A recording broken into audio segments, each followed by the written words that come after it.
Ruya annahu sallallahu alaihi wa alihi wasallam qala, diriwayatkan sungguhnya baginda Nabi sallallahu alaihi wasallam bersabda, salatur rajuli nurun fi qalbihi. Salatnya seseorang, adapun salat yang dilakukan oleh seseorang dengan cara yang ikhlas, dengan cara yang benar sesuai ilmunya, itu nurun fi qalbihi, merupakan cahaya di dalam jiwanya. Faman syaa'a minkum falyunawwir qalbahu, siapa di antara kalian yang ingin bercahaya jiwanya, maka sinarilah qalbunya dengan salat. Rawahu Dailami. Artinya jangan tinggalkan salat. Kalau kita sering mengalami kepenatan hidup, coba tengok, periksa salat kita. Bisa mungkin orang tersebut sering meninggalkan salat, atau sholat tapi sering mengakhir-akhirkan waktunya, atau mungkin sholat akan tetapi rusuh, tidak di akhir waktu, di awal waktu, tapi rusuh sholatnya, tidak tumakninah, akhirnya hanya mencukupi kewajiban saja, bukan untuk benar-benar memasrahkan diri khidmat. Kalau orang khidmat memasrahkan diri dalam sholatnya, maka dalam sholat dia punya rasa malu. Dia merasa menghadap kepada Allah penuh dengan lumpur dosa, penuh dengan kesalahan, tidak dengan pongahnya di dalam sholat itu. Nah, coba periksa. Jika ada orang yang masih sholat tapi ternyata jumawa, ya, merasa paling suci, barangkali perasaan itu adalah penciuman dari asap amal yang terbakar. Dia merasa diterima, padahal dia merasa itu matang ibadahnya, padahal mah hangus. Makanya ada orang yang menganggap terorisme sebagai jihad fisabilillah, mati di jalan Allah, ya, syahid, padahal mati di jalan tamrin.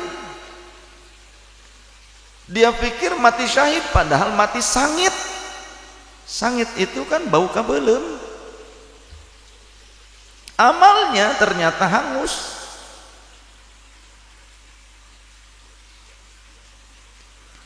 Jika ternyata sering kali mengalami kepenatan hidup, banyak masalah, periksa sholatnya.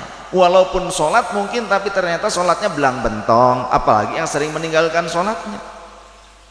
Kalau orang yang sholat aja masih diuji oleh Allah, ya, apalagi yang tidak sholat. Semuanya memang diuji, tapi orang yang sholat akan mendapatkan pertolongan, karena kata Allah, wasta'inu bis sabri was shalah, minta tolonglah kalian dengan sabar dan sholat. Artinya menghadapi kesulitan apapun, jangan sekali-kali tinggalkan sholat. Wasiat saya ini, jangan pernah tinggalkan sholat, sekalipun dalam keadaan sulit sekalipun, jangan pernah tinggalkan sholat. Sesusah apapun, sesedih apapun, mampunya bagaimana, lakukan sholat. Jangan dengan dalih, aduh belum mandi, aduh ini masih, aduh kebanyakan aduh. Kalau menghadap kepada pejabat, menghadap kepada pemilik modal, kepada orang kaya, berupaya sesegera mungkin datang, dipercepat sampai kepada mereka, karena ada fulus. Ma fil fulus fahadha manfus. Kalau tidak ada fulus, maka ini akan terjadi kematian. Muadiar sirah segitu jadi.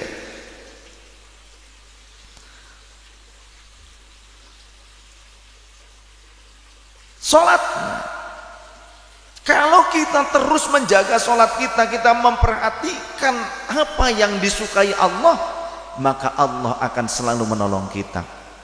Tidak ada manusia hidup yang tidak diuji. Ini yang perlu dijadikan patokan. Jangan berkomentar, si anu juga si fulan sholat tetap aja kok itu, masih punya ujian, dapat ujian dari Allah Ta'ala dalam keadaan seperti ini, seperti itu.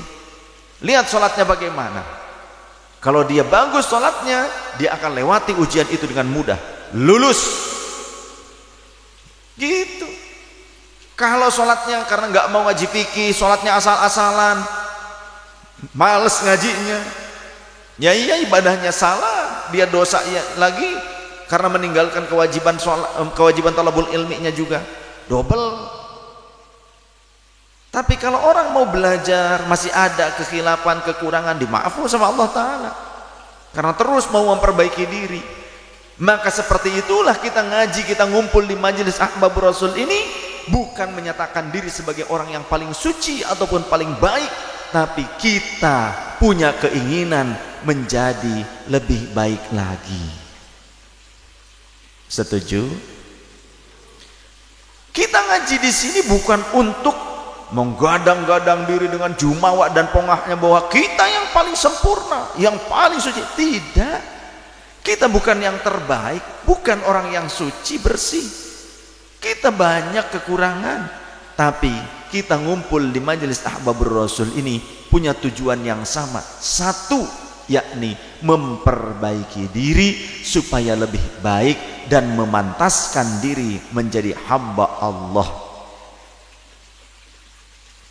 Amin. Mugi Gusti Allah nerima segala khidmat kita.